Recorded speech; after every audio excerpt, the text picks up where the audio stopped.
Good morning. That's a really good start. Good morning, all. How the devil are we doing this Friday? Chris Ford saying big hat, bigger than usual. Maybe he's not talking about me. Mark Whiting's just joined us as well. Morning, Mark. Let me press your button, not in the biblical sense. There we go. Jim Turner's here. Dan Cullen is here. Chris Ford is here, as already mentioned. Gary Muirhead is here saying, hat, not today. I do have one. I didn't have time, basically. But I'll tell you now, tomorrow's show, we'll be giving away that one. Still bearing the tags all the way from Canada. Yeah, all the way from Canada. That one will be up for grabs tomorrow. No giveaway today. Just got caught up in other stuff. What can I tell you? Andy Darvell has just walked through the door. Good morning, Andy. Let me press your button while I'm about it. I'm probably need to press a button for Gary as well. Dan saying, cool hat. This has been on the show many times. Surprised you're surprised by it. What the hell? I'm going to have to work on LinkedIn in just a moment because it's apparently gone down. Let me try it again. Bear with me a second because there's something I do want to talk about today, which I do think is of vital importance. Dan is flat out and he had a busy weekend as well. I can't remember exactly what the figures were, but he did put something up earlier when I can find it. Blimey, the chat was busy before the show started and it was afterwards. Where is he? There we are. Great job. Great weekend. Was here in Plymouth. 8,000 square meters done in 2 days. Well done, that man. Well done. That has kept you out of trouble. Dan says, "Oh, I like it." I'm thinking he's probably talking about that one. Yeah, not. I'll go so far as to say there's probably none of those in the UK at all. I have the only one, and like the kind soul that I am, I'm going to give it away. I'm keeping the hoodie though. That's a whole other story. Quick update. Bear with me 1 second. Something going on under the desk. I'm off to Eskilstuna again. June the 1st and 2nd, going back to Volvo, which I'm looking forward to enormously. Always take great care of us. And they've got lots of new products to talk about. I'm hoping the new excavator that I glimpsed at ConExpo will be there. I'm hoping the R70 will be there. I'm hoping the R70 will be there to take for a spin. I've been in the R100. I'd like to take the R70 for a spin. Volvo, I'm just saying. Yeah, absolutely. That does exactly that. Does what it says on the tin. They bust rocks, no question about it. Gary Muirhead says, I hope everyone had a relaxing and enjoyable weekend. I'm suffering a bit at the moment, and I know I'm starting to sound like an old woman with my ailments. I've got sciatica. I get it from time to time. It's not even painful. It's just an ache. A dull ache that kind of goes down the back of one leg and sometimes both legs. I had a terrible night's sleep last night. Every way I laid, oh no, that's not right. Oh no, not that either. So I'm going to probably take myself off for a long walk today and see if I can walk it off. Anyway, I did say that there was something that I wanted to show you. I'll tell you what. Let's roll the let's have a look. I'll tell you what, we'll come back to it. We'll do the intro first. So let me do this bit first. Without further ado, let me roll the intro, get the show on the road. You get the idea.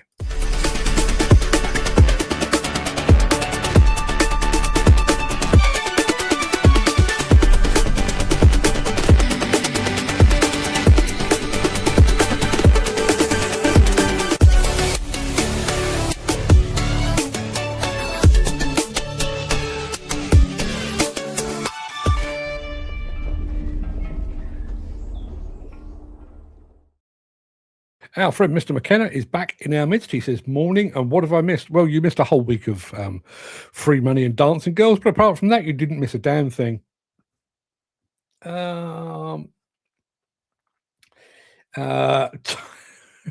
Yes, Tom.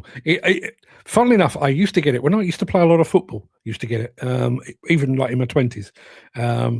Just one of those. It kind of feels like a you've trapped a nerve or something like that. As I say, not painful, just achy. Get a backtrack inversion chair. It'll cure your sciatica. Well worth a look. I will have a look at that.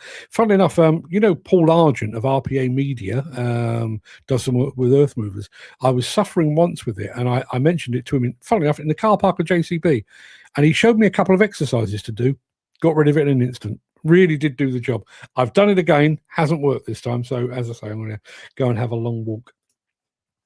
Gary Muirhead says, I wonder if there'll be any chat about rock back when you're with fine folk at Volvo. There will be, because we've got to ask, haven't we? That's our job as journalists. I realise it's probably going to be a slightly uncomfortable conversation to have. It is the nature of business, but it is a question that needs to be asked, I would say. Hope you get freebies. I hope I get freebies too. Anyway. It is Monday, the 23rd of March. Welcome to the Breakfast Show. I am your host, Mark Anthony, the Walrus of Demolition, the Lord High Chancellor of live streaming, the authentic voice of the global demolition industry. In today's show, there's a big bang down under. Following the John Deere Path, Komatsu eyes a digital future, and we're also talking demolition with the fine folks at Senebogen. Plus, in today's edition of Mark's Morning Monologue, we were connected before it was cool. That's today's morning monologue. It'll make sense when we get there. Gary said, diet starts today, went on the scales at the weekend, and he said, no coach parties, please. I have to say, I have actually, I had stomach issues. Let's gloss over the gory details. I had stomach issues last week. Well, it took about 4 pounds off me, and I thought, well, rather than just going back to eating the shit that I normally do, I will actually stick with it. So I'm going to stick. I'm probably looking a bit lean. I mean, I've had the beard trimmed as well, but looking a bit leaner, do you think? Jim Turner says, I tore a disc in my back and it's sorted me out. I'll look into that. As it's one of those things, it doesn't happen very often. I probably get it once or twice a year, but when it arrives, it's like, oh, well, that's me not sleeping tonight. Anyway. Loads and loads of stuff to get through. Yeah. Oh, hang on a minute. Something just popped in. Demo Dove. I have a form of arthritis called ankylosing spondylitis. I don't know if I'm pronouncing that right. Plays up in the joint in my pelvis once a year, a couple of weeks. Bloody painful. Some people get fused spines, so I'm lucky. Yeah, absolutely. Ken Hatcher. Ken, thank you for sending me that video over the weekend of the show that you went to see over in the Sphere. Looked absolutely astonishing. Check the site out, Mark. Let me know what you think of the diabetes section. I would take a close look. Gary Muirhead said, I see Jim's wallet is a bit lighter. Yeah, Jim has been out and invested in a new excavator. Sorry, need to slow up. Oh boy, that's good. Yeah, he's invested in a new excavator. You want to check it out, go and have a look at our WhatsApp group. I may be able to bring it up on here. But first, I tell you what, let's do this thing, what I want to talk about. And it's this.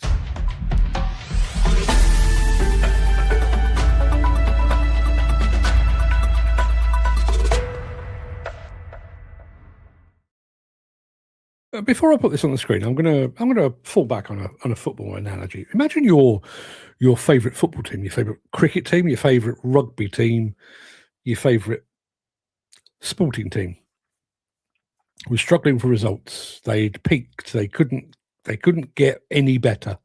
They weren't that great, but they couldn't get any better. So often the choice is you go back to basics. You change the manager, or maybe you change the health regime, maybe you change nutrition and everything else.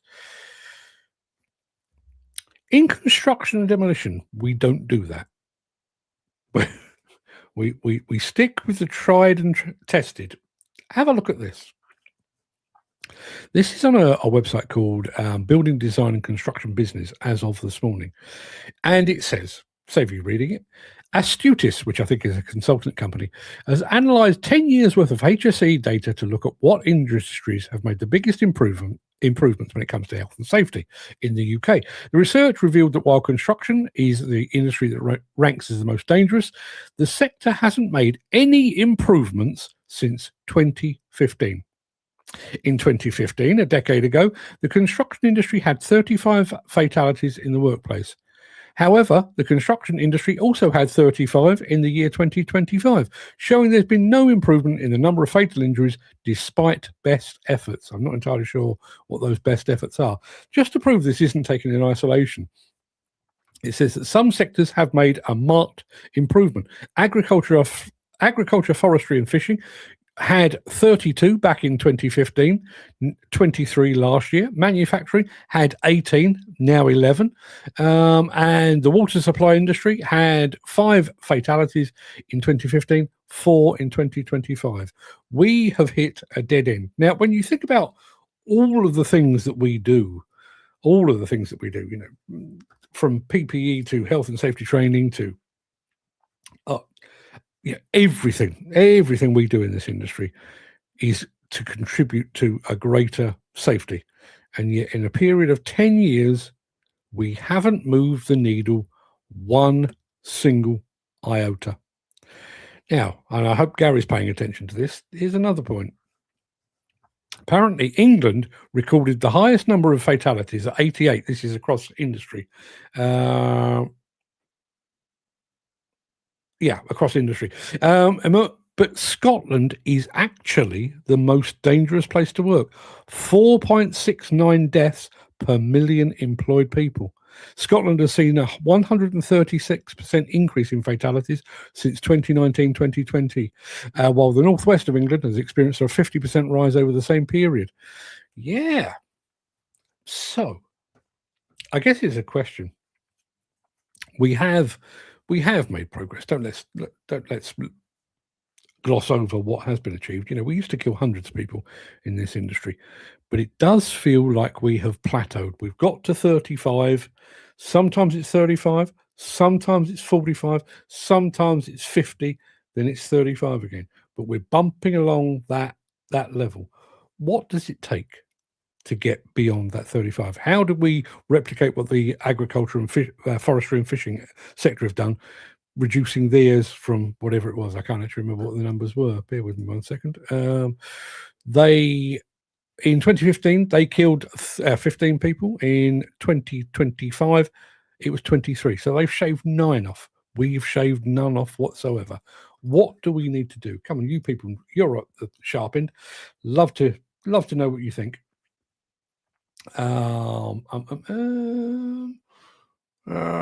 Gary Muirhead says we need a review on it. I'm assuming he means a review on the excavator as opposed to the sciatica chair. Peter says I have sciatica, bad leg pain, residual rib pain from my fractures 4 years ago, and 4 different pain meds. As I say, my right buttock is achy. It's not. I wouldn't even go so far as to say it's painful. It is just achy. Even to the point where I've got some paracetamol around here. That might take off the edge. It's not even worth that. But when you lay in bed, oh God, I'm never going to get to sleep. Jim says, yes, nipped up to Lancashire yesterday to view it, and it's a done deal. Has Jim won the lotto? He's been buying a lot lately. I don't. If he has, he's kept it very quiet. You know that thing. I won't say when I've won the lottery, but there will be signs. I wonder if Jim's had a little tickle. Ken Hatcher saying, I hear there's a boy been crushed on a Lovell site. I saw that last week. Yep.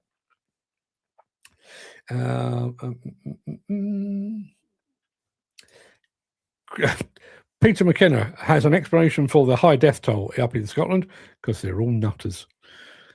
Sorry, Gary and Steve. And sorry to the rest of the Scottish population as well, surely. Dan says, wow, it's funny. As they make all these big companies try to make us follow their safety protocols, makes no difference. Yeah, makes no difference at all. Seen a big increase on drug and alcohol failures on site, people being removed due to failed tests. Hopefully, maybe that will actually lead to a further decrease in the number of fatalities at some point in the future. But we're not making any impact at all at the moment.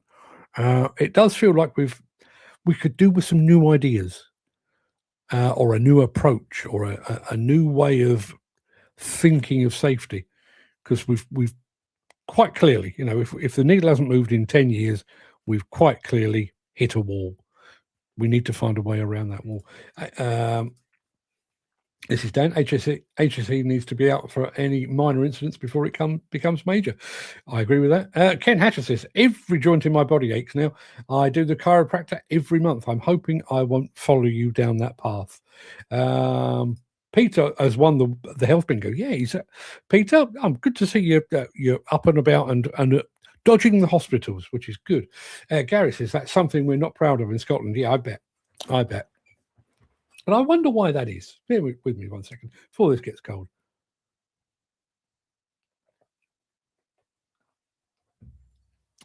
I wonder what that is. Bearing in mind, there's I don't think we're going to count Hadrian's War as any great, differentiator between us. And we have Scots working in England. We have English working in Scotland. Why is the Scottish track record not so good? I wonder. Tristan Mays has just joined us. That crane guy over on Instagram. Good morning, you young legend, Mark. Well, I think you're exaggerating with both young and legend, but thank you. Been a while since I've been on the live. Just having a poo before I fly back to work. Wish I'd read that before I started to say it out loud. But well, enjoy that. I'm glad we could keep you company at this difficult time for you. Good Lord. Truck driver killed in accident outside the depot isn't recorded as a workplace death. Is that right? Well, let me answer my own question. That's not right, surely. Ken says, I'm working cold, damp weather. Summer's here now, thank God. The sciatica is caused by a bulging and compacted disc touching the nerves on your vertebrae. The upside down chair helps you create the gap you're supposed to have. Only takes a few minutes a day. I like the sound of that, although I could always just hang upside down, I suppose. And these Red Bull drinks shouldn't be allowed, as you stated before. The rush come down is a big issue. Well, listen, I wouldn't say you heard it here first. That would be a gross exaggeration, but yeah. I've just seen a comment. Andy Darvell. Well done. I just mentioned what Tristan is doing as he's watching this show. He's currently sat on the car. Andy Darvell says, Tristan with another heavy load. Well done, sir. Well done indeed. Apparently, if you have an accident outside your depot, record as a road death. HSE don't get involved in traffic accidents. Just the whole thing with safety is just, it's a road paved with potholes and loopholes and cracks in the pavement, isn't it? Jim says, sadly, no, I haven't won the lottery yet. The yet is an important distinction. If I had, I wouldn't be at work anymore. I'd be working on my own projects instead. But you'd still be tuning in, right? Yeah, you couldn't live without this old tosh, could you? Be honest. Good Lord. Right, okay, should we crack on with the proper show? I think we probably should. We're heading down under in a second.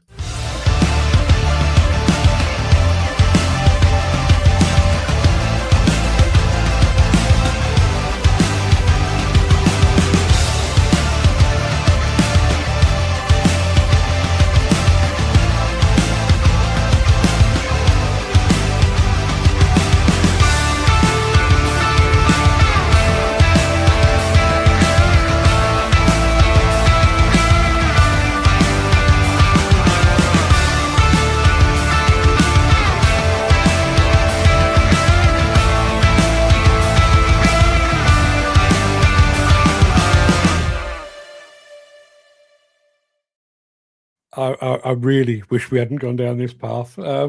Peter McKenna says, has Tristan got a dumper ticket?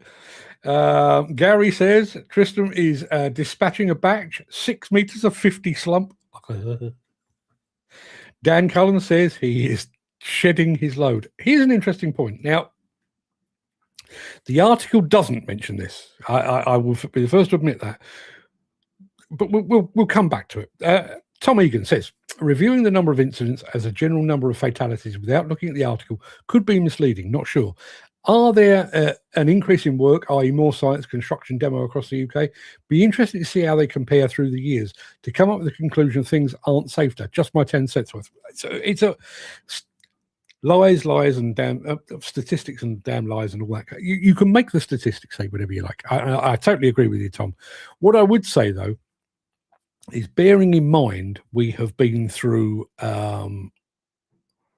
COVID, and we were at 35. We went through COVID. I think we got up to about 40, went through COVID, and then we came out of COVID and we went up to 50. I think if you average it out, I mean, the very fact that it stayed static, and you know as well as I do how cyclical this industry is. You know, we will have peaks in workload. We'll have troughs in workload. You know, the demand goes up and down. Over a period of 10 years, we will have had highs and we will have had lows. But the fact is, we have like a median level of 35 fatalities. And I realize it's an absolute cliche to say it, but one death in this industry is too many. The fact that we're getting 35, consistently getting 35 or more, that is surely cause for concern. And going back to my football analogy, you know, if you are a football manager and you're producing 35 points a season, and you're constantly fearful of relegation into the next division down because you've only got 35 points, you don't, or you shouldn't be doing the same thing again. You change the formation, you change the players, you change the training, you change their nutrition, you change captain, you change system, you change all the things that you possibly can to go from being a 35 points a season team to being a 36 or a 37 or a 40. And I realize we're looking for numbers to go in the opposite direction. But if you're involved in health and safety, and you are consistently seeing 35 deaths per year, where is the step back? Where is the step back to say 35 again, chaps? You know, we've got our competence cars, we've got our PPE, we've got our camera systems on excavators. You know, we've got our warnings about silica, dust, and asbestos, and working at height. What more can we do? Where is that conversation?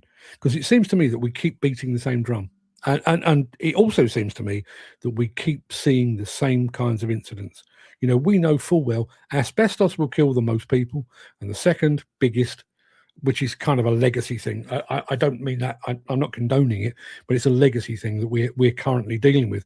But falls from height, we know are deadly. Surely. Devise new systems, devise new training, devise new methodologies. Surely. Jim Turner says, of course I'd be tuning in. We'd also be plotting a plant, modern and vintage show with your social media platforms playing a major part. Well, there you are. There you are. It's a conversation I've had on a number of occasions with a number of people. If I'd had the foresight when I first started this show, I wouldn't have done this as a standalone show. I would have created, sounds awfully grand, I would have created a media network. I will get on with the show in a second, but I'm going to say good morning to Andy Thornton very quickly. Morning, Andy. Thank you for joining us. I would have created a media network, and here's the thing. So my wife watches a lot of crime drama and period dramas and what have you of an evening, which are of no interest to me whatsoever. So around about 8 o'clock, I switch on my laptop and I fire up the platform Substack, which is home to Demolition Insider. And I watch a bunch of American political analysts who, I think by accident, it may be by design, but I think by accident, they host live stream shows. One's at 8, one's at 9, one's at 10. So I sit there and watch them back to back to back, which is fantastic. You know, it gives me something to watch. It gets my brain rolling, sometimes inspires some of the stuff for this show. Where it falls down is all of these, former journalists or political analysts all work Monday to Friday. So when I switch on my computer on a Saturday evening or a Sunday evening, there's nothing. Think about that from this point of view. You know, as I say, if I'd had the foresight when I launched the breakfast show, to say, okay, we'll do the breakfast show at 10, and then we'll have another show at 12, and then we'll have another show in the evening. Maybe we'll have a show on a Saturday. Maybe we'll have a roundup show on a Sunday. Not all me, other hosts, other creators, other people of the industry. I think we would have been in a much, much different place right now. I think we would be serving the market better. I think we'd be serving our audience better. And I think we'd have a lot more genuine influence. If we could take a message from one of those shows as a baton and pass it through. So, I can talk to you about a thing like the health and safety stats that we've just been talking about, but then we'll move on and I'll go and do something else. And that'll be forgotten tomorrow. Whereas if I had a midday show, an afternoon show, an evening show, you could kind of keep the ball rolling. Didn't have the foresight, unfortunately. All the technology we have for safety is absolutely worthless. Yeah, I was at an IDE event, and when was that? 3 weeks ago. And one of the things, they put up a pyramid. I'm sure some of you may have seen it. A pyramid of a kind of health and safety. I wouldn't say cures, but things to help protect the workforce. And the lowest thing on the list, right at the bottom of the pyramid, it was an inverted pyramid, right at the bottom of the pyramid, basically said that PPE, i.e. your hard hat, your high vis, your steel toe boots and all of that is worth just 1%. Everything else should have been taken care of. Basically, your PPE is a complete last resort. And yeah, I don't know about you, maybe it's because it's the most visual and the most obvious manifestation of health and safety. But when I go onto a site, people that's, thanks, Tom, it is hierarchy of control. That's the words I was looking for. When you go on a site, people get awfully, awfully uptight about not just are you wearing your PPE, but what type of boots are you wearing? Can I check your undersoles to make sure that, if you tread on a nail, it's not going to penetrate? They get awfully uptight about that, but that is 1% of the hierarchy of control. 99% of everything to maintain my safety and the safety of those around me should have already been done. And frankly, I'm not being flippant here, but if the worst accident we experience on a construction site is somebody treading on a nail, yeah, I think that's a pretty good swap. I'd swap 35 fatalities for a hole in my foot any day. Gary Muirhead says, have you got any protection to protect your show and the amazing format that you've created, or can anyone else just try and do what you're doing? It's a live stream. Anyone can do what I do. Anyone. You could train a damn monkey to do what I do, but no, it's open season. I've said this before. I've said this a lot of times. I'm genuinely surprised that nobody else is, particularly over in somewhere like America or Canada, where they are very keyed into live streaming and podcasting way more than we are. I would have thought that by now somebody would have done that, picked it up and run with it. And to be perfectly honest with you, I'd help them do it. If an American phoned me up and said, I'm thinking about replicating what you're doing, but for the States, I'll give them the template. Not a problem at all, because I can't reach everyone. I wish I could. Frankly, I'd be rolling in cash by now if I could reach the entire market. I can't. And some of the stuff that we discuss on here, not frivolous talks about machines and stuff like that, but some of the stuff that we talk about on here really should be reaching a bigger audience. We reach thousands, sometimes tens of thousands. I would much rather, and not out of vanity, because frankly, don't care, if we could reach hundreds of thousands or even millions, maybe, just maybe, we might actually make a bit of a difference. I'll keep banging on. Maybe I'll knock it over at one of these points. It's not surprising that as many people I come across on site, you beg to wonder how they actually tie their shoes. Some can't even sign a timesheet correctly or send an adequate email.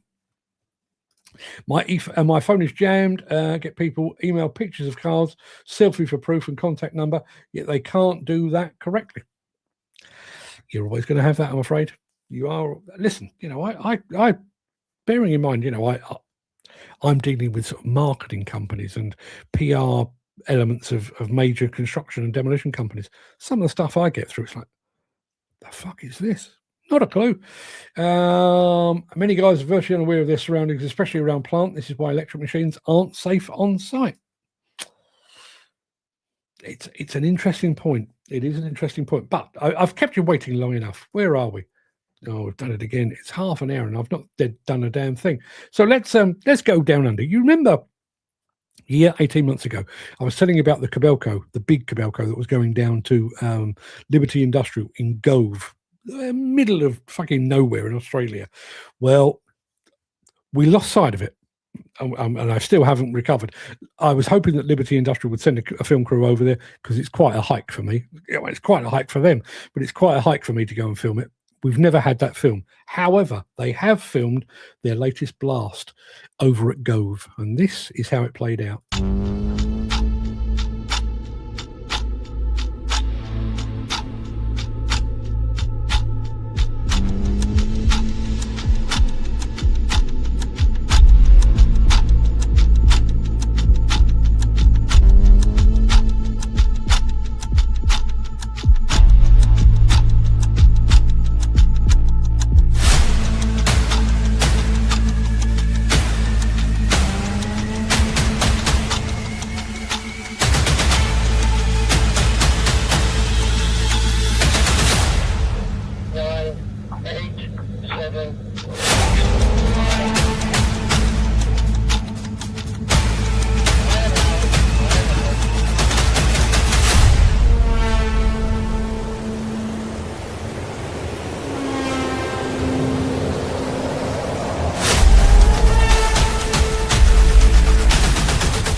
Dan, I agree with you 100%. Middle of nowhere. I can't remember what the nearest town or nearest city was. It Darwin? But it was 24 hours from Darwin. Crazy place. Now, that was spectacular, says Andy Dove. I agree. Jim Turner, going back to Jim. I'd settle for 1,000 followers. Jim, I must admit, I haven't checked. Are you embracing YouTube shorts? Not the shorts that you wear, but the shorts that you produce, video format. Because that will get your numbers up in next to no. Well, you get yourself a decent video, one that you're really, really proud of, turn it into a short, vertical format. That will probably get you over the wire.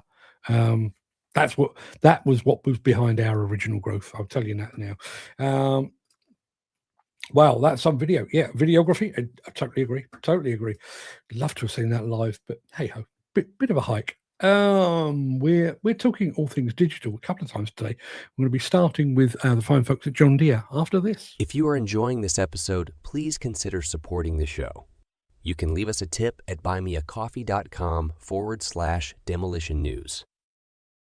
Yeah, no real introduction necessary. We're going to be following the John Deere Path or the Deere Path. Take your pick.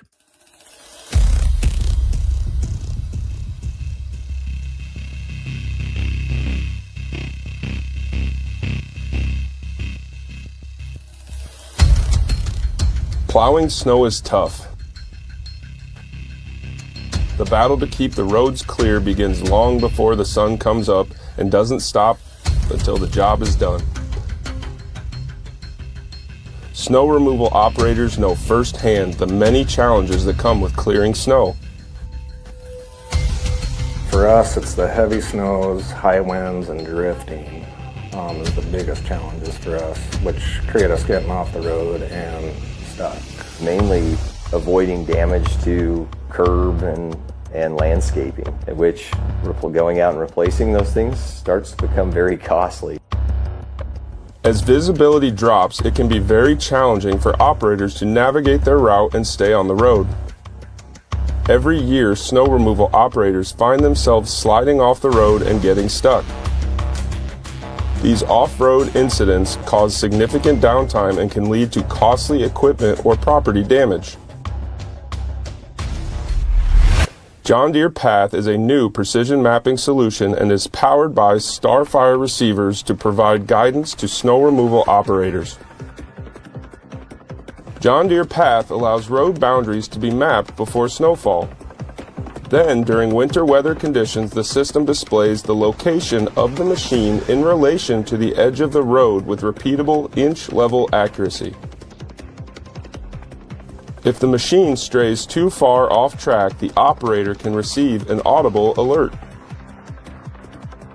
Flags can also be added in the display. These flags help operators by alerting them of upcoming items that require their attention, like mailboxes, guardrails, manholes, and bridges.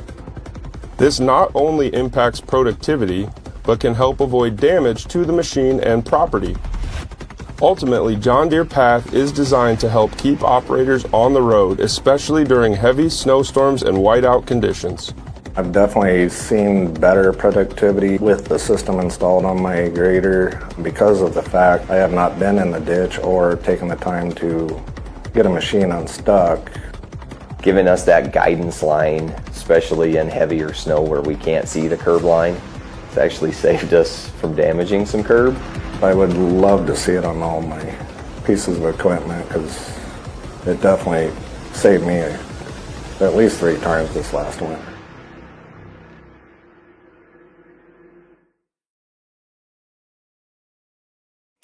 We'll be going back to all things digital in a moment, but I want to do this. Jim says, I do shorts. I do shorts. Probably ought to go through my longer videos and clip some of the good bits into shorts. Yes, you should. You absolutely should. And bearing in mind shorts, I mean, I don't know if there is actually a sweet spot per se, but something about 10 to 15 seconds. If you've got, particularly some of your old vintage machines, you've got something like that, vertical format. I don't know what video editing software you're using. I don't use it personally, but I know my son Fred swears by CapCut. You do it on your phone, vertical format, put some music to it. Bob's your uncle. Make it as striking as you possibly can. Watch the numbers go up. Andy W. says, I applied to work at that job in Gove on a high reach. Nearly got there, but my partner's dad had got leukemia, so I pulled out going there. Would have been a fantastic experience. Were you supposed to be going on the was it the SK350? No, SK1300. I'm way too small. SK1300. I think they took 2 down there. Would have been an absolutely fantastic thing, but man alive, it's a long way from home. Let's have a look. Dan says, are there any blowdowns coming up in the UK? Next time I speak to Cormac McLean, I'll be sure to ask. I do get the feeling that the UK explosive demolition is kind of done on the down low these days. I think we've now accepted the fact that maybe this is not a spectator sport, so they tend to be kept kind of quiet and then announced a day or two before. Tom Egan. United we are by Gove. First project I went to price when I landed in Oz was the early works at Gove to remove some stacks prior to cyclone season. Fresh off the boat, Brummie in the middle of Oz outback. You can imagine it was hot midsummer. Amazing video. Well done, Liberty, for the safe fall of the structures in such a remote area. Nearest city is Darwin, which isn't much of a size of a city really. Yeah, we, as I say, when we focused on the SK1300s going down there, we did actually look at it on the map, and it's like it's not the back of beyond, it's beyond the back of beyond. It really is out in the boondocks. Andy was originally intended to be on the SK1300. And going back to Gary says this, I love the way this show brings everyone together to help them out with advice and guidance. Yeah, so do I. Hey, listen, I mean, I may have had some advice this morning that might fix my back. I'll be grateful if that is the case. I'll be very grateful. What have we got? Oh yeah, we're doing more digital in just a moment after this. Since the finance bill came into effect in April, the construction industry has seen a surge of fuel thefts. The rising cost of living has placed an additional risk of theft by employees and contractors, as well as opportunistic thieves. By using diesel dye and placing warnings of its use, you are sending a clear message that this is your fuel.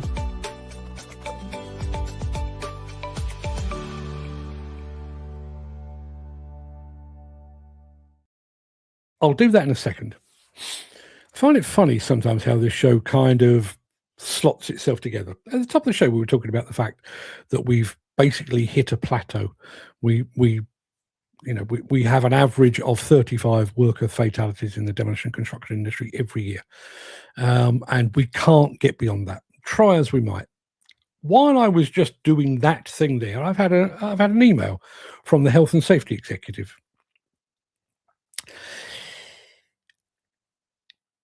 The health and safety executive are issuing a warning that April is Stress Awareness Month, and they are offering training on CDM regulations.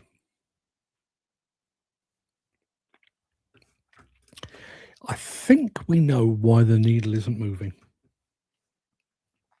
Andy Darvell says, Nigel has been helping me out over the weekend. Hopefully some good news coming up for me. But I wish you I don't know what he's helping you with, but good luck. Looking forward to seeing that. Right, okay, digital. And speaking of digital, we're going to be talking about it tomorrow on the morning monologue. Had a busy weekend writing morning monologues.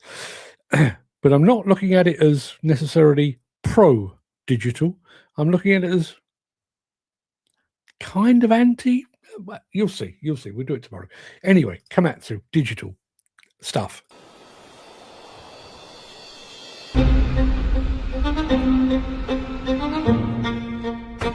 Different roles, different systems, same site. On every job, decisions are happening several places at once. But when people, machines, and data come together in one place, the work gets clearer. Decisions can be made faster because everyone can see what they need together.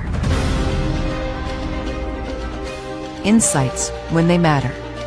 Confidence rooted in data and facts. Making hard work easier.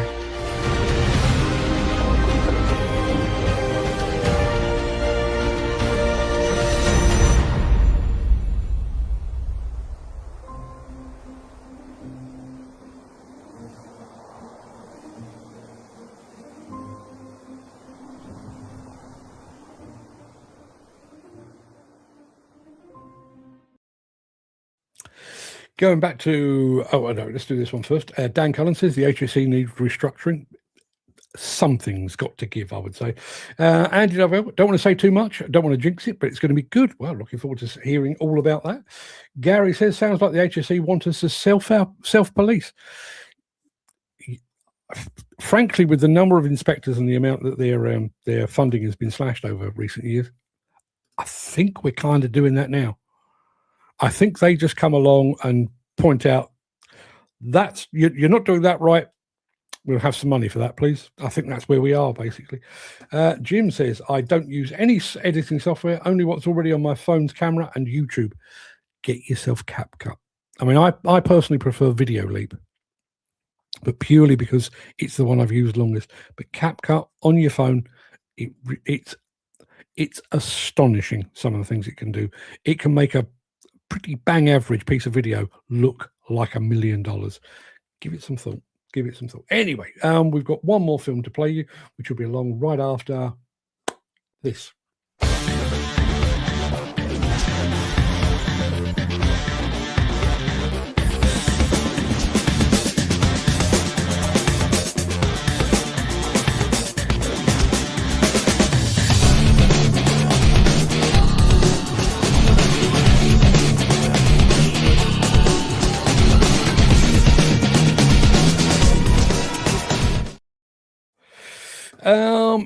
Andy Darvell says, my daughter showed me how to use CapCut. She's a whiz on it. Bloody brilliant bit of software. It really is. I mean, even to the point, I don't.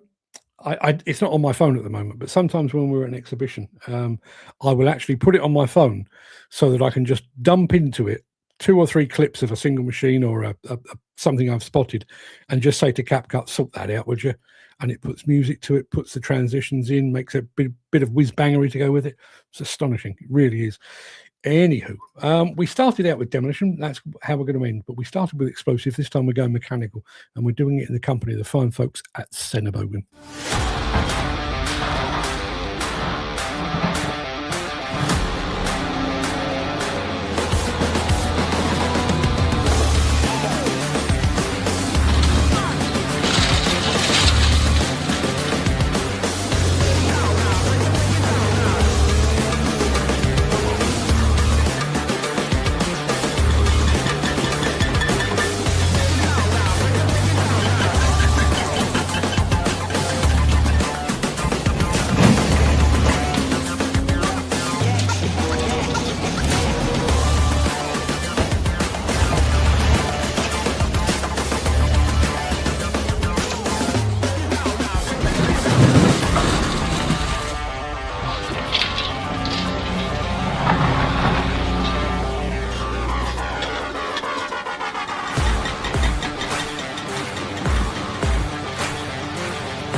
Going back to CapCut, I wish I was on commission for CapCut, actually, because I've recommended it to a lot of people. Jim says, sounds great. By Christ, I could use all the help I can get. It does do that for you. This was an interesting one from our friend Mick Norton. Morning, Mick. I can recommend a good rub down with the Sporting Life to cure most ills. And I find that interesting because my dad used to use that expression, but because my dad was a fisherman, it was always a good rub down with the Angler's Mail. Yeah, good rub down with the Angler's Mail. Chris Ford says, I'm still a Luddite when it comes to technology. I even forgot to order the chips on Saturday night. The pie and beans were okay, though. Wow. Smart looking machine at 8:30. I totally agree. And Tune, very Limp Biscuit indeed.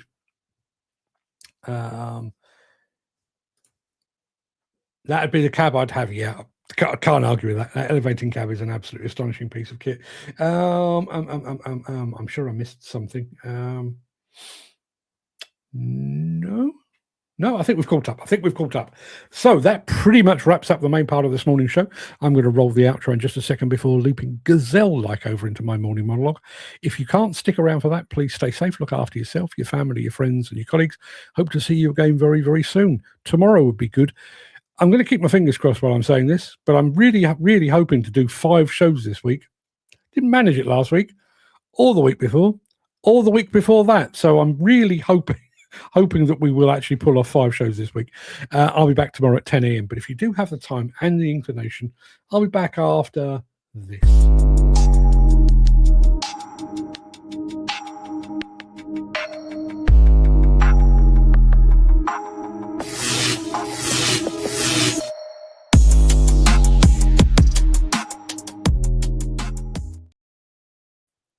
We are told with breathless excitement that we have finally entered the age of the connected job site, a world where excavators speak silently to site offices, where telematic suites beam real-time health diagnostics to satellites, and where autonomous dozers dance and whirl in choreographed digital harmony. It's a seductive vision of the future. The idea that a fleet manager can sit in a climate-controlled office in Milton Keynes and monitor the fuel consumption of a crusher in the Highlands is admittedly a marvel of modern engineering. We're surrounded by sensors, geofences, and cloud-based platforms that claim to bridge the gap between man and machine. Digital connectivity is the new religion of the industrial sector. But as the data packets fly through the air and the dashboards light up green with ticks of product, let me do that again. But as the data packets fly through the air and the dashboards light up with green ticks of productivity, there's a certain arrogance creeping into the narrative. The tech giants and service providers talk as if they discovered the concept of a network. They frame connectivity as a gift they've bestowed upon a previously disjointed and archaic industry. They look at a demolition or construction site and see a collection of isolated assets that needed their digital glue to finally stick them together. These digital service providers talk like they invented the notion of connectivity. They didn't. Long before the first fibre optic cable was laid or the first smart attachment was calibrated, this industry was woven together by an invisible, unbreakable thread. It's a tapestry made of shared sweat and collective memory that spans generations. While the tech world celebrates latency-free communication, the demolition sector has been operating on a frequency that doesn't require a 5G signal forever. It's a human interconnectivity that defies geography and mocks the limitations of a software update. Take, for instance, the strange journey of a single machine. Consider, in fact, two viewers of this very live stream, The Breakfast Show. On paper and on screen, they would be just two data points in an audience, separated by hundreds of miles of motorway. One of them, Gary Muirhead, sits in Scotland. The other is preparing for a shift in the salty air of Plymouth. That would be Dan Cullen. In the eyes of a telematics provider, they're unrelated users. But look closer. That excavator currently working in the southwest, just a few weeks ago, it was the daily office of our man Gary up in Scotland. He knows the slight hitch in the swing motor. He knows exactly how the seat adjustment sticks when the weather turns cold. He spent 12 hours a day in that cab, pouring his skill into those joysticks. And when that machine was loaded onto a low loader and hauled 300 miles south, it didn't just move a piece of plant, it carried a piece of his professional soul with it. When the operator in Plymouth climbs into that same cab, he isn't just starting a machine, he's inheriting a legacy. He feels the same vibrations, manages the same quirks, and contributes to the same mechanical history. They're bonded, not by a login or a cloud sync, nor by the viewership of a daily live stream, but by the physical reality of the machine and the work. That's not interconnectivity as a service.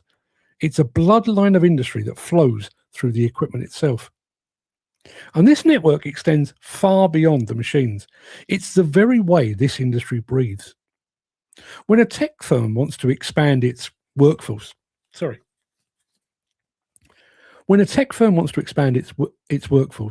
they put out a digital advert, filter it through AI-driven algorithms, and conduct 3 rounds of psychometric testing. When a demolition or construction firm needs a new crew, they don't look at a screen. They look at their contacts. The job board of the construction world is a living, breathing thing. It exists in the quick phone calls between shifts, the messages sent from one plant operator to another, and the quiet conversations in the site cabins and greasy spoons. I'm looking for a decent 360 driver for a 6-week stretch in Birmingham. Who's available? Within an hour, 3 names have surfaced. And they're not just names, they're reputations. They're testimonies of true competence. Someone will say, I worked with him on a power station back in 2019. He's sound. And that's good enough.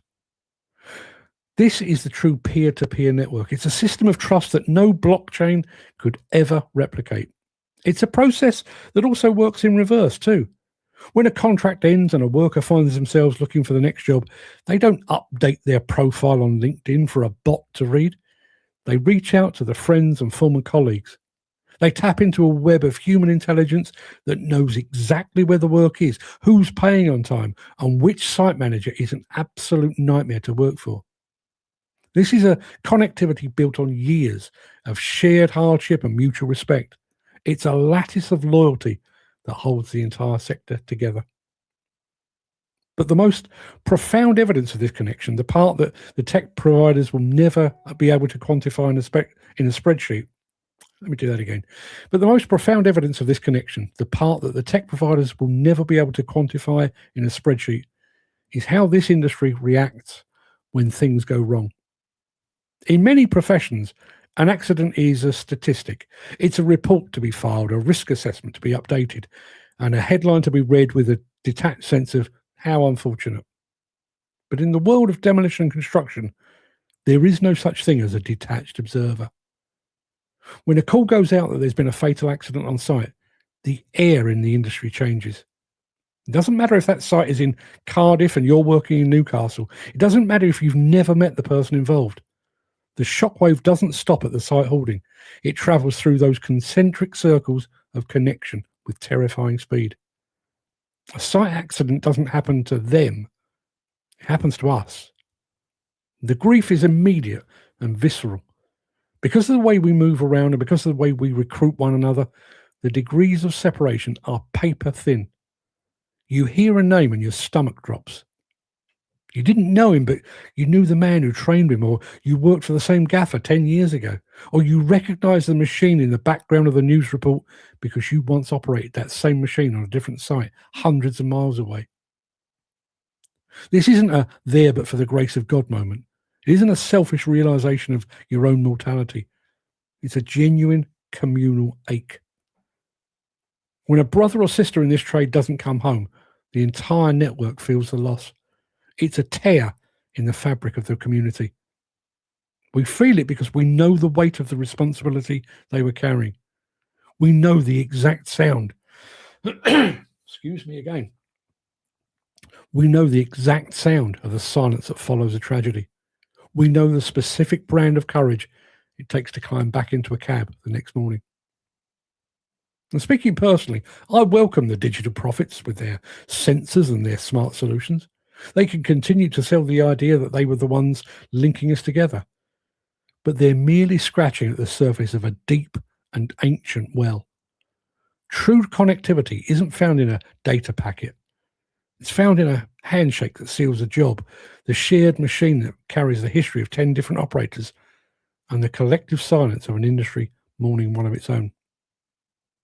We were connected before the internet. We're connected by the work, by the dirt, and by each other.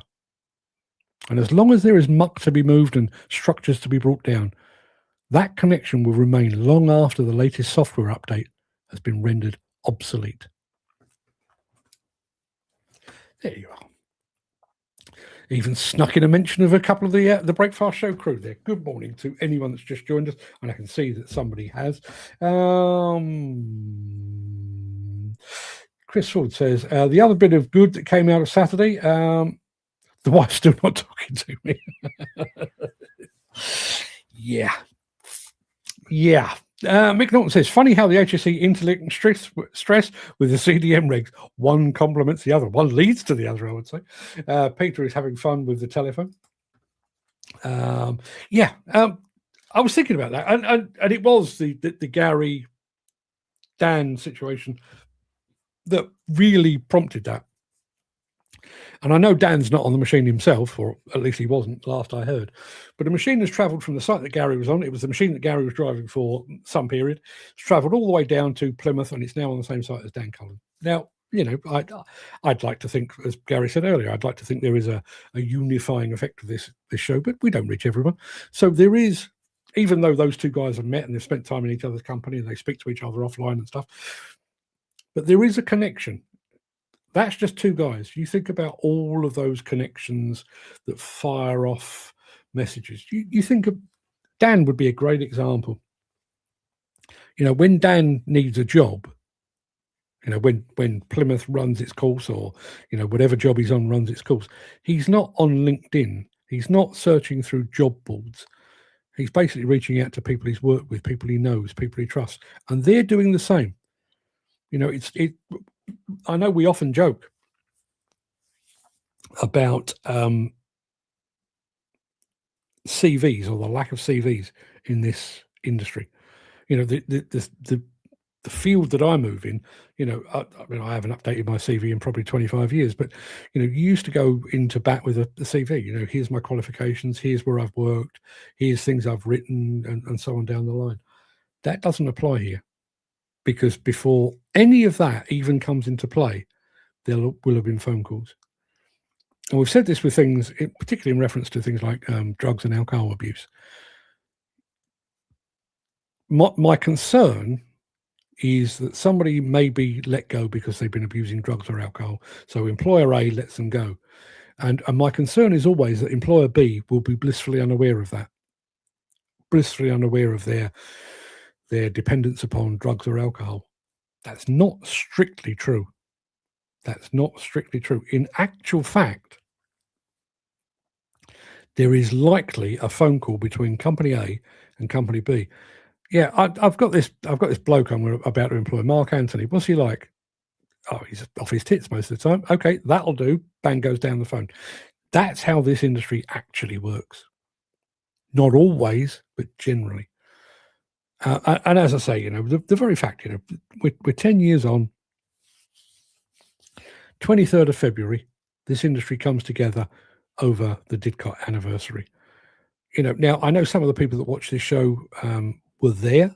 I know some of the people worked with people that were there.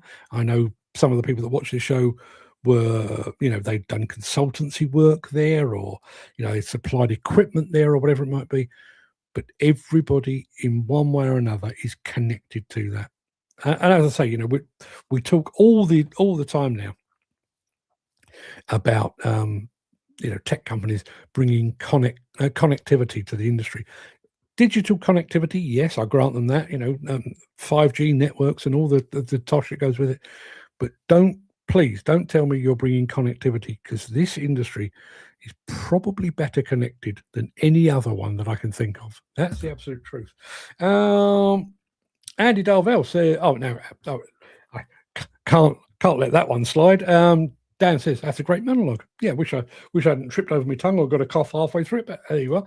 Andy Darvell says, funny how that 360 went from Gary to Dan. The concrete pump went from Dan to me. Now, are you in London still, Andy? I think he is. You think about that.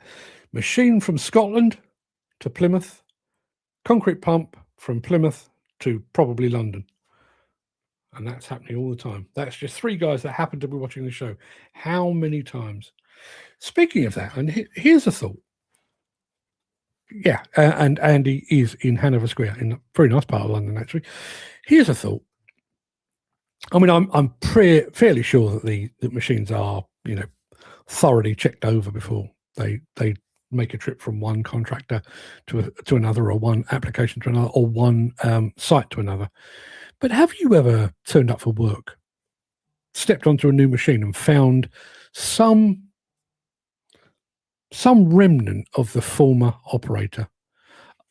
In an ideal world, I'm not talking about discarded Red Bull cans and crisp packets and a half-eaten sandwich down the back of the seat. I'm talking about, have you ever found, like, I don't know, a baseball cap, or a pair of gloves, or a pair of boots? Something that even more than the machine links you back to the person that had it before. I think I told you, I didn't write it in here. When I was in Kentucky back in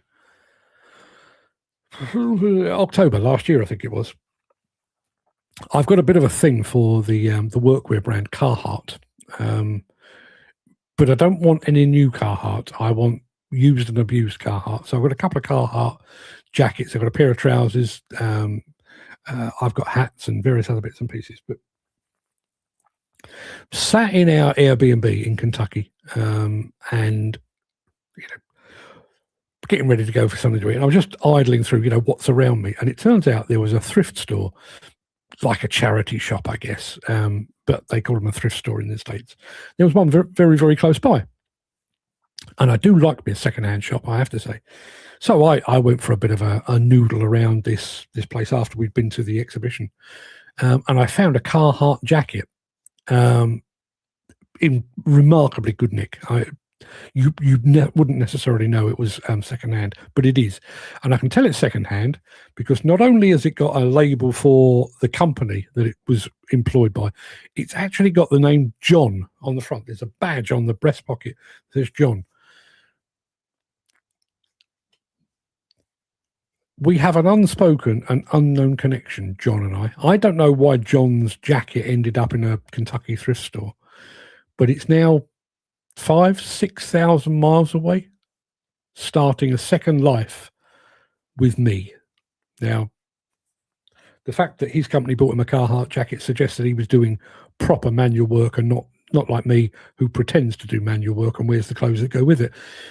But he and I have a connection. Yeah. Weird, right? So I wonder, have you ever had that thing? Have you had?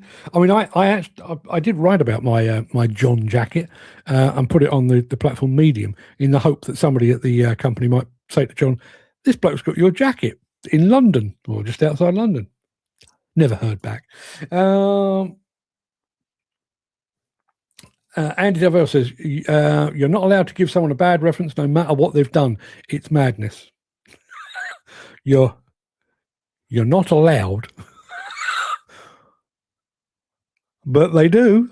They do. I want to get some used Carhartt gear. Not got any yet, but I love the look of it. Proper gear. Not just the looks, not just looks the part. It is the part. It is. I tell you what, if you go on to eBay and search for vintage Carhartt, oh man alive, you'll be spoilt for choice. You'll be absolutely spoilt for choice. Incidentally, and I realise this is a weird kind of rabbit hole to disappear down. I do like workwear. I think it's a good look. You know, as I say, I love my Carhartt trousers. I love my Carhartt jacket and so on. Found myself looking at a jacket the other night. Not for anything, just because I liked it. Turns out it was actually, it's made by a company called Service Works. It's workwear again, but it's actually a chef's jacket, not the black and white check thing. A chef's jacket, Service Works, not cheap, but pretty good. But I tell you what, my Carhartt trousers, I'm not going to try it because I like them too much, but I'm pretty sure you could throw them off a cliff and set fire to them. And when you put the fire out, you'd still be able to wear them. That's what they're like. They are the real deal. And Dalville says the pump went from Hemel to me. Okay. So it was a different site. My apologies. Dan says me and Jim are connected in Belper.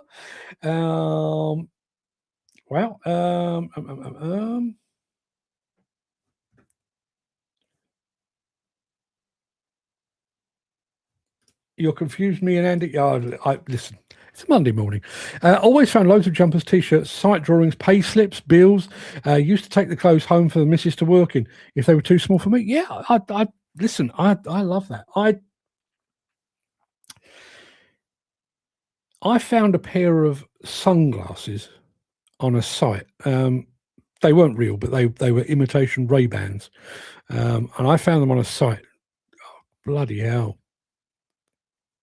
20 years ago, probably.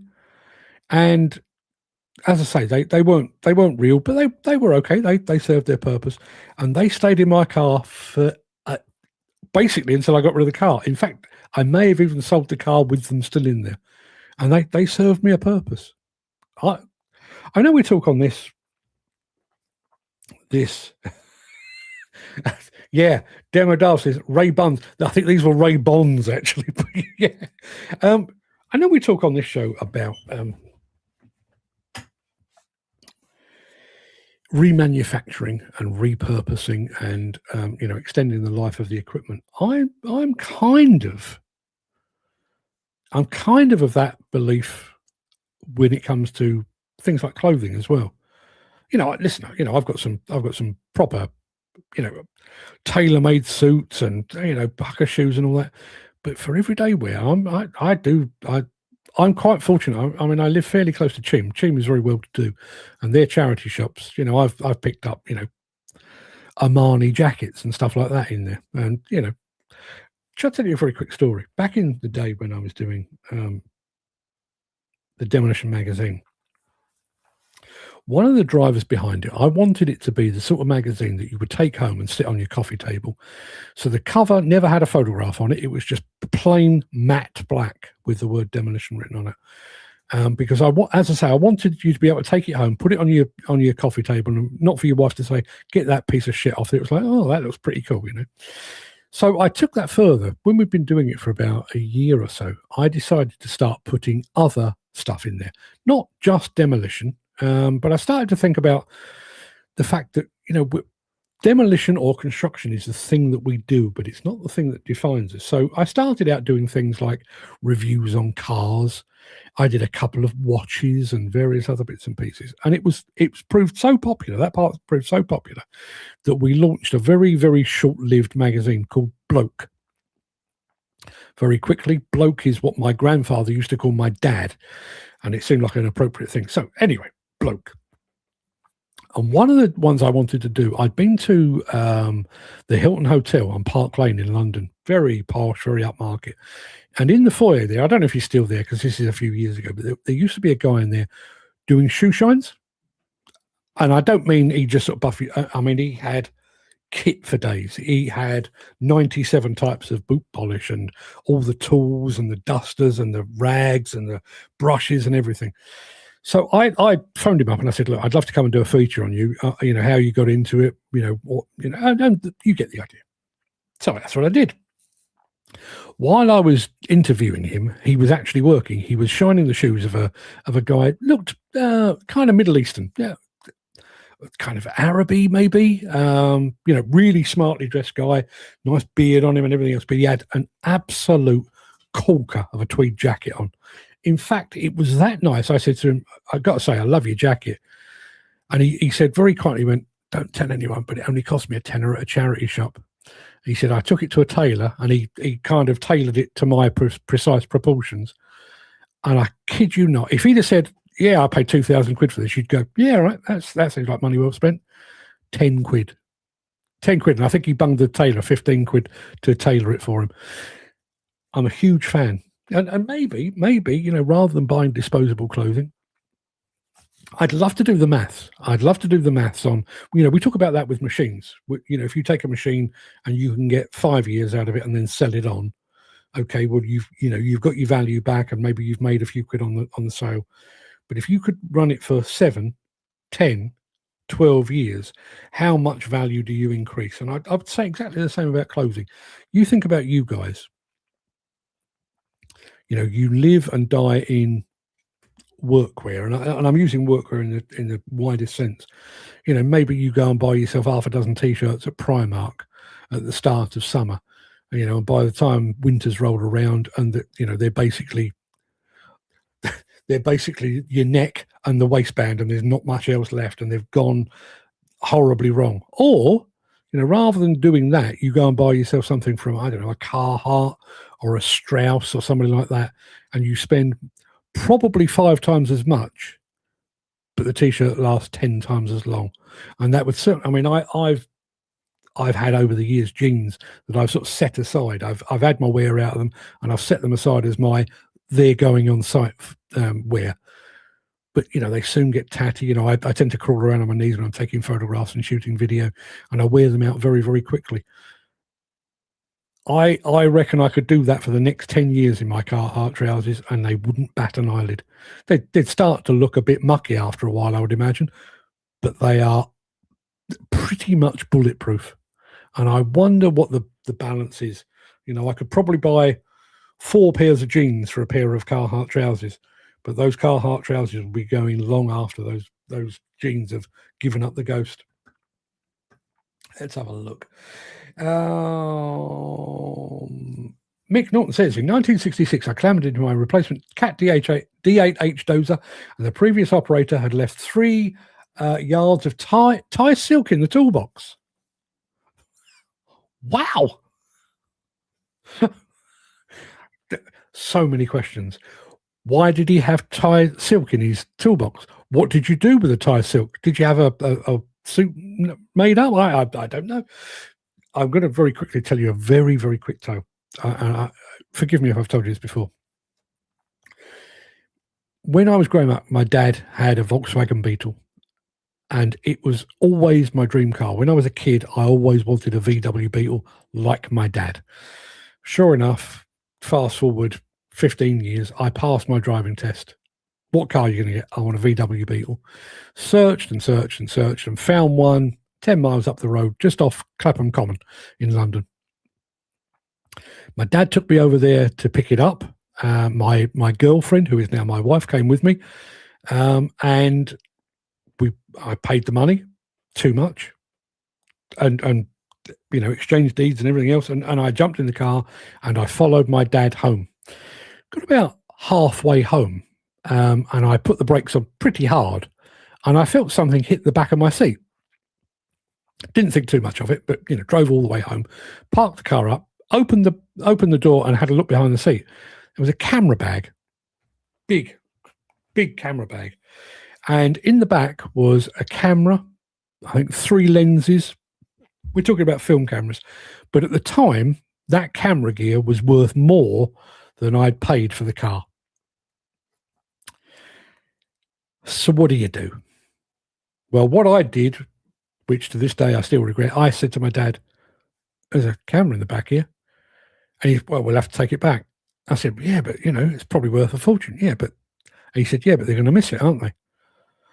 Yeah, all right, Dad, you know best. So, day or two later, jumped in the car, went back to where I got the car from, knocked on the door, and I said, this was in the back of the car. And the guy said, really? Oh, we're selling that on behalf of someone else. Didn't even know it was there. Thanks, Dad. Yeah. Yes, Dan, I used some of the timbers the other day on the stable roof. Not sure what that's about. Dan, can you give someone a bad reference if it's 100% true? Oh, you can give someone a bad reference if it's 100% true. I don't give a crap how cheap my clothes are as long as they fit. That's a fair comment. I buy loads of gear from Vinted now. Why pay full price when you can pay 5 to 10% for good gear? I love surf gear, which isn't cheap, but I love the designs, and Vinted has loads. Yeah, well, I've not looked at Vinted for Carhartt, but I would imagine there'd be some on there as well. I buy quite a few new jackets, and Vinted too. Yeah, Vinted, way forward. I'm sat in a jumper I've had for at least 20 years. My workwear is made up of clothes I used to go out in. That's proper old school, that, isn't it? Proper old school. You look back at pictures from the 40s and 50s of construction sites, and there's your man in his what would have been his Sunday best not so long before. His proper suit jacket, and he's got a proper shirt on, maybe a tie, maybe his flat cap as well. It was basically reused. I used to go to church in this. Now I'm going to work on a demolition site in it. And new clothes don't last as long as the older ones. Very lightly made. Yeah, very true. Very true. And I think with something like workwear, my need for workwear is somewhat different. I mean, I will be working. I'll probably be wearing my Carhartt trousers when I go around Verona in a month's time. Don't need to. It doesn't call for workwear, but I think they look cool. But you guys, when you're living in them day in, day out, do you really want to be replacing them all the time, or would you much rather go and get yourself one pair that will last you for the next 10 years? I've never been fashion conscious. If it nearly fits and doesn't look bad, I'll wear it until it's got holes in. Sometimes I'll wear it beyond that. We were working on the Thai Laos border, and Thai silk was always a nice present for nearest and dearest. Made my Irish mum a nice green frock when I eventually got back home to the UK. Well done indeed. So yes, the connection of things. Just very quickly, and I want you to think about this ahead of tomorrow's show, and I realise I've taken way too much of your time already. Tomorrow's show, I'm going to be talking about not necessarily the downside, but the slightly negative impact of our rush towards all things digital. And I've been thinking about how we have the potential to kind of atrophy our brains, waste our brain power. So just very quickly, and I'm not going to tell you the story because it's written, and I'll tell you it tomorrow, but think about this. When I used to go to school and I had to do maths, I had to get out a pen and a piece of paper, write down the equation, figure out the equation to come up with an answer, and show my workings. Kids of today can do it with that. I was watching a video, which is actually what inspired me to write this. I was watching a video of a father and daughter. Daughter's probably teenage, the dad's maybe 40 years old, and they're stood either side of a door, and the mum is saying to them, "Show me how you would." And one of them, there's several, but show me how you would contact your friend. And the girl gets her phone and mimes doing a text, and the dad knocks on the door. Tell me how you would get in touch with the company. And the dad, you can see him mocking or, miming, going through a Yellow Pages. And the girl just reaches for her phone. That's where we are in this industry.